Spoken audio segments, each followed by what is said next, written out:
தபால்காரர் ஒரு வீட்டு கதவை தட்டியிருக்காரு. உள்ளேருந்து ஒரு சின்ன பொண்ணோட வாய்ஸ் கேட்டிருக்கு. ஒரு 3-4 நிமிஷம் கதவை திறக்கவே இல்லை. வந்து லெட்டர் வாங்கிட்டு போமா அப்படின்னு அவர் சொல்லியிருக்காரு.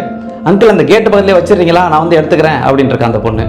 இது ரிஜிஸ்டர் போஸ்ட்டுமா, நீ வந்து கையெழுத்து போட்டு தான் வாங்கணும், சீக்கிரம் வா அப்படின்ட்டு இருக்காரு. 10 நிமிஷம் கழிச்சு கதவை திறந்துருக்கு.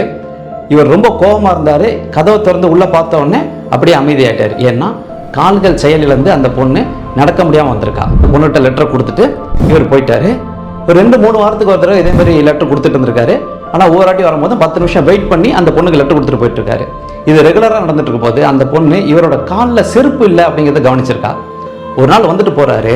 அப்போ அவரோட கால் தடத்தை அளந்து எடுத்து வச்சுக்கிட்டு தீபாவளிக்கு ஒரு வாரத்துக்கு முன்னாடி அவர் வந்திருக்காரு. அப்போ அங்கிள் தீபாவளி வருதுல்ல அடுத்த வாரம், இது என்னோட கிஃப்ட் அப்படின்னு சொல்லி கொடுத்துருக்கா. என்னம்மா நீ என் பொண்ணு மாதிரி உங்ககிட்ட நான் எப்படிமா கிஃப்ட் வாங்குவேன் அப்படின்னு கேட்டிருக்காரு. இல்லை அப்படின்னு சொல்லி வற்புறுத்தி இந்த பொண்ணு கொடுத்துருக்கா. அவர் வாங்கிட்டு போயிட்டு அதை ஓப்பன் பண்ணி பார்த்துருக்காரு. உள்ள செருப்பு இருந்ததை பார்த்துட்டு என்னோட இத்தனை வருஷம் சர்வீஸில் என் காலில் செருப்பு இல்லைன்னு யாருமே கவனிச்சது இல்லை அப்படின்னு ஒரு மாதிரி ரொம்ப உருகிட்டாரு. அப்படியே நேராக போஸ்ட் மாஸ்டர்கிட்ட போயிட்டு இனிமே அந்த ஏரியா பக்கம் நான் போகவே மாட்டேன் அப்படின்ட்டு இருக்காரு.